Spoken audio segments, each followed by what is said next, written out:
Hi everyone, welcome back to the Bong academy YouTube channel. আমি তোমাদের সৌমেন দা।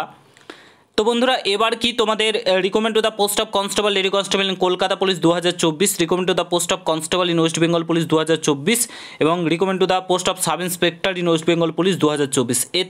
এগুলোর পরীক্ষা কি এবার তাহলে সংগঠিত হতে চলেছে আগামী 3 মাসের মধ্যে? কি তোমাদের WBPRB বোর্ড এক্সামগুলো সংগঠিত করতে চলেছে কিংবা পিএসসি যে এক্সামগুলো রয়েছে সেগুলো কি হতে চলেছে? কারণ তোমরা প্রত্যেকে জানো, গতকালকে সুপ্রিম কোর্টের তরফ থেকে যে রায়টা এসেছে, পশ্চিমবঙ্গের 26,000 চাকরি বাতিল গেছে। সত্যি কথা বলতে খুবই খারাপ লাগছে। যারা অ্যাকচুয়ালি যোগ্য তাদের চাকরিগুলোও বাতিল চলে গেল, অযোগ্যদের গেছে, খুব সুন্দর হয়েছে, টাকা ফেরত নেওয়া হবে। কিন্তু যারা যোগ্য তাদের বাতিল চলে গেল, এই জিনিসটাই খুব খারাপ লাগছে। যাদের বয়স বর্তমানে 40 থেকে 45 বছর, তাদেরকে পুনরায় কম্পিটিশানে নামতে হবে, পুনরায় তাদেরকে পরীক্ষা দিতে হবে, ঠিক আছে? তারপরেও তারা চাকরিটা পাবে কি পাবে না তার কোনো ঠিক ঠিকানা নেই। তো যাদেরকে টাকা দিয়েছে, যারা টাকা দিয়েছে এবং যাদেরকে টাকা দিয়েছে যেসব নেতা মন্ত্রী, তাদের কিন্তু কোনো কিছু হলো না। তারা কেউ জানতেও পারলো না কাদেরকে কে টাকা দিয়েছে। এখন যারা টাকা দিয়েছে, টাকা দিয়ে চাকরি পেয়েছে, তাদের টাকা তো গেল, তাদেরকে বলবো এখন সামনে আসতে, মুখ খুলতে, ঠিক আছে? তারা সামনে এসে মুখ খুলুক, কাদেরকে টাকা দিয়েছে সেই সব নেতা মন্ত্রীদেরকে ধরুক, তবেই একদম ন্যায় বিচার হবে। ঠিক আছে, আমি মানলাম 26,000, কারণ এখানে রাজ্য সরকার যেহেতু হেল্প করেনি সুপ্রিম কোর্টকে কে যোগ্য অযোগ্য বাছাবাছি করতে, কারণ রাজ্য সরকার সবই জানতো, সেহেতু সুপ্রিম কোর্টের হাতে কিছু করে নেই, এই জাজমেন্টটাই আসার ছিল। কিন্তু এবার যারা অ্যাকচুয়ালি মানে টাকা দিয়েছে নেতা মন্ত্রী, তারা সামনে আসুক, তাদের টাকাটাও যাতে ফেরত পাক এবং সেই নেতা মন্ত্রীদেরও চেহারাটা সামনে আসুক, ঠিক আছে? এটাই চাই।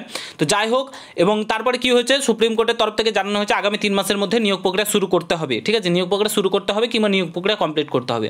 তাহলে নিয়োগ প্রক্রিয়া যদি শুরু করে কিংবা কমপ্লিট করে, তাহলে তোমাদের এক্সামগুলো, এবার যে এক্সামগুলো রয়েছে সেগুলো কন্ডাক্ট করাতেই পারে রাজ্য সরকার, ওবিসি কেস কোনো বাধা হয়ে দাঁড়াবে না। পুরো ভিডিওটা দেখো, সমস্ত কিছু খোলাখসা করছে। চ্যানেলে নতুন হলে অবশ্যই চ্যানেলটাকে সাবস্ক্রাইব করে পাশে থাকা বেল আইকনটাকে প্রেস করে দেবে। যখনই আমি নতুন ভিডিও আপলোড করবো তার নোটিফিকেশন সর্বপ্রথম পেতে অবশ্যই চ্যানেলটাকে সাবস্ক্রাইব করে দেবে। ফার্স্ট অফ অল যে বিষয়টা বলে রাখি, সেটা হচ্ছে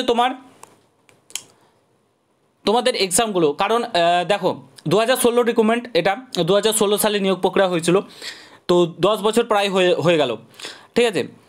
তো এখন যদি বলে কিংবা নোটিফিকেশান এরকম কথা উল্লেখ থাকে 2016, যেটা আবার নতুন করে নোটিফিকেশান প্রকাশিত করবে এসএসসি অর্থাৎ staff selection commission, form fill up করাবে। যারা 2016 সালে এক্সামে বসেছিল প্রত্যেকে সেখানে এক্সামে বসতে পারবে, এবং যারা 8,000 সামথিং কত হয়েছে মানে টাকা দিয়ে চাকরি পেয়েছে, তাদের টাকা তো ফেরত নেবে এবং তাদেরকে বসতে দেওয়া হবে না। এবার 2016 সালে প্রত্যেকে বসবে, সেখানে তোমরা নতুন ফ্রেশ ক্যান্ডিডেট বসতে পারবে কি পাবে না সেটা পরের ব্যাপার, ঠিক আছে? যদিও মুখ্যমন্ত্রী বলেনি, মুখ্যমন্ত্রী বলেছে বসতে পাবে না, এবং জাজমেন্টে কোথাও কিন্তু এই কথাটা উল্লেখ নেই, সেটা আমরা পরের বিষয়, ঠিক আছে? তো নতুন করে যদি রিকমেন্ড হয়, তাহলে বর্তমানে ওবিসি কেস চলছে সুপ্রিম কোর্টে, 3 মাস রাজ্য সরকার সময় নিয়েছে, তো এই 3 মাসের মধ্যে ওই নিয়োগ প্রক্রিয়াটা সম্পূর্ণ করবে। এরকম যদি নোটিফিকেশান উল্লেখ থাকে, এসএসসি যে নতুন নোটিফিকেশনটা প্রকাশিত করবে, যেগুলো 2016 সালে রিকমেন্ড, তাই ওবিসি কেসের কোনো প্রভাব পড়বে না। তাহলে একটা প্রশ্ন উঠেই যায়, কারণ ওবিসি কেস হওয়ার আগে আমাদের এই নিয়োগ প্রক্রিয়াগুলোর নোটিফিকেশান প্রকাশিত হয়ে গেছিল, নিয়োগ প্রক্রিয়ার নোটিফিকেশানগুলো প্রকাশিত হয়েছিল, সেহেতু আমাদেরও কোনো প্রভাব পড়ার কথা না। ওবিসি কেসের জন্য তোমাদের পুলিশের পরীক্ষা, পিএসসি ক্লার্কশিপ, এগুলোর নিয়োগ প্রক্রিয়া চালানো যেতেই পারে, তাহলে আমরা এটা বলতেই পারি, কারণ ওবিসি কেসের প্রভাব পড়বে না। 2016 সালের রিকমেন্ডে যদি ওবিসি কেসের প্রভাব না পড়ে নতুন করে নিয়োগ প্রক্রিয়া শুরু করতে, ঠিক আছে, কারণ সেগুলো ওবিসি কেসের আগে হয়েছিল, তাহলে এটারও হওয়ার কথা না। তো আমাদের এক্সামগুলো কন্ডাক্ট করাই যেতে পারে, ঠিক আছে? আগামী 3 মাসের মধ্যে আমাদের এক্সামগুলো কন্ডাক্ট করাতে হবে রাজ্য সরকারকে, ঠিক আছে?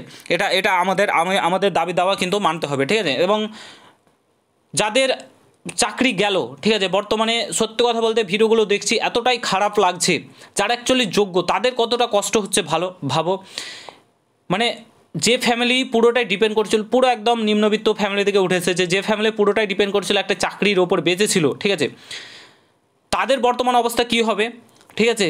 তাদের বর্তমান অবস্থাটা কী হবে, পুরো ডিপেন্ড ছিল সেই ফ্যামিলিটা একটা চাকরির উপর, তাদের বর্তমান অবস্থা কোথায় গিয়ে দাঁড়াবে? আগামী 3 মাসের মধ্যে সে পরীক্ষা কোয়ালিফাই করে চাকরিটা পাবে কি পাবে না, কারণ তার কোনো ঠিক ঠিকানা নেই, সে চাকরিটা পাবে কি পাবে না তার কোনো ঠিক ঠিকানা নেই। তারপরে অনেক কিছু ব্যাপার রয়েছে, তো এই অবস্থাতে দাঁড়িয়ে কম্পিটিশান করাটা অনেকটাই টাফ। তো খুবই খারাপ লাগছে দেখে, আর এই জন্য বেশি খারাপ লাগছে 26,000 চাকরি বাতিল গেল। যারা নেতা মন্ত্রীগুলোর টাকাগুলো নিয়েছিল তাদের কোনো কিছু হলো না এখনও পর্যন্ত, তাদের কোনো কিছু কিন্তু এখনও পর্যন্ত হলো না। এই জিনিসটাই কিন্তু খারাপ লাগছে, সত্যি খারাপ লাগছে দেখে, খুবই হতাশাগ্রস্ত প্রত্যেকে। বর্তমানে পশ্চিমবঙ্গের অবস্থা একদম কালো দিন, বর্তমানে এখন চলছে। ওবিসি কেসের নাম দিয়ে রাজ্য সরকার সমস্ত কিছুকে আটকে রেখেছে, কোনো নিয়োগ প্রক্রিয়া এমনিতেই হচ্ছে না, তারপরে এইগুলো বাতিল চলে গেল, একের পর এক এত দুর্নীতিগ্রস্ত হয়ে গেছে বলার কিছু নেই। বর্তমান অবস্থা খুবই খারাপ। তার জন্য বলছি, প্রত্যেককে বলছি, যারা নতুন করে শুরু করছো, চাকরির পরীক্ষার জন্য প্রস্তুতি নিচ্ছ, ঠিক আছে, তাদেরকে বলবো প্রত্যেকে সেন্ট্রালে শিফট করো, যেমন এসএসসি গ্রুপ, তোমার রেলওয়ে, এইদিকে ফোকাস করে পড়াশোনা করো। আমার মনে হয় সবচাইতে ভালো হয়, প্রত্যেক বছর নিয়োগ প্রক্রিয়া হচ্ছে, ভালোভাবে নিয়োগ প্রক্রিয়া হচ্ছে, তো একটু ওইদিকে ফোকাস করো এবং পড়াশোনা জোর কদমে ওইদিকেই চালাও। রাজ্যের যদি নিয়োগ হয় ঠিকঠাক, তাহলে তুমি এমনিতেই চাকরি পেয়ে যাবে। তার জন্য নতুন করে যারা বলছি, প্রত্যেকেই কিন্তু এসএসসিতে ফোকাস করো। স্টাফ সিলেকশন কমিশন, যেটা সেন্ট্রালে, নট তোমার এই আমাদের রাজ্যের এসএসসি না, ঠিক আছে, আমাদের সেন্ট্রালে যেটা এসএসসি স্টাফ সিলেকশন কমিশন, সেটাতে ফোকাস করো। আর তোমার কি বলে রেলওয়েতে ফোকাস করো, এগুলোতে ফোকাস করো, দিয়ে চাকরি নিয়ে বেরিয়ে যাও। এই পশ্চিমবঙ্গের আশাতে বসে থেকো না। বর্তমানে রাজনীতিতে হিন্দু মুসলিমে এত ভরে গেছে। আজকে যে 26,000 চাকরি বাতিল গেল, এখানে হিন্দু ছিল, এখানে মুসলিম ছিল, এখানে শিখ ছিল, ইসাই ছিল, প্রত্যেকটা জাতি ছিল এখানে, ঠিক আছে। তো এখানে কোনো নেতা, কোনো মন্ত্রী বলেই এটা মুসলিম ভাইরা, এই মুসলিম ভাইদের চাকরি কেন বাতিল যাবে বলেছে কেউ? এই হিন্দুদের চাকরি কেন বাতিল যাবে? এই শিখদের কেন চাকরি বাতিল যাবে? অন্য সময় হিন্দু মুসলিম এই করে, এইখানে এই মসজিদে যাচ্ছে, এই করছে, এই মন্দিরে যাচ্ছে, এগুলো করছে, কিন্তু এখন কাউকে তো দেখলাম না যে আমি হিন্দুদের চাকরি বাঁচাচ্ছি, আমি মুসলিমদের চাকরি বাঁচাচ্ছি। এগুলো তো কেউ মুখ খুললো না, খুলবেও না। হিন্দু মুসলিম করো না, এটুকুনি বলবো। হিন্দু মুসলিম করে ভোট দিও না। ভোট দিলে তোমাদের ছেলে মেয়ের অবস্থা, বর্তমানে আজ 26,000 ছেলে মেয়েদের সঙ্গে হয়েছে, কালকে তোমার ছেলে মেয়েদের সঙ্গেও হবে, ঠিক আছে, এটা একদম মনে রাখবে। তো তোমাদের WBP constable, KP constable exam আশা করি খুব তাড়াতাড়ি হবে। এটা যদি নিয়োগ প্রক্রিয়া শুরু করে, তাহলে তোমাদের এক্সামগুলো হতে বাকি থাকবে না, নিয়োগ প্রক্রিয়া হবে।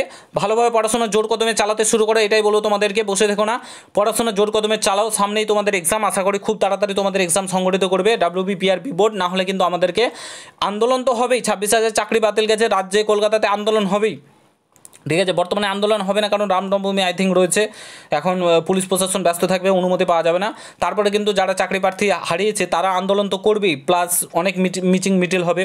তারপরে তোমাদের আমরা ওবিসি কেসের যে নাম, ওবিসি কেসের নাম দিয়ে নিয়োগ প্রক্রিয়া আটকে রেখেছে, এটা আটকে রাখা যাবে না। এখনই সুবর্ণ সুযোগ সরকারকে দমন করার, সরকারকে এটা বোঝানোর যে নিয়োগ প্রক্রিয়া চালাতে হবে। আমরা কোনো ফিজিক্যালি কোনো করবো না, মুভমেন্ট ফিজিক্যালিভাবে কোনো কিছু আমরা যে কী বলে ওগুলো আমরা করতে যাবো না। আমরা ফিজিক্যালি শান্তিপূর্ণভাবে প্রোটেস্ট করবো, আন্দোলন করবো, এটাই আমরা শান্তিপূর্ণ। আমরা চাকরি প্রার্থী, আমাদেরকে সেই বিষয়টা বুঝতে হবে, আমাদের নম্রতা ভদ্রতা বজায় রেখে আমাদেরকে কাজ করতে হবে, ঠিক আছে। তো আমরা আন্দোলনে নামবো, অবশ্যই আন্দোলনে নামবো। যদি 3 মাসের মধ্যে নিয়োগ প্রক্রিয়া না শুরু করে, তাহলে আমরা আন্দোলনে নামবো। রাজ্য সরকার 3 মাস সময় নিয়েছে, সুপ্রিম কোর্টে 3 মাস সময় সুপ্রিম কোর্ট রাজ্য সরকারকে দিয়েছে এই নিয়োগ প্রক্রিয়াটা চালানোর জন্য।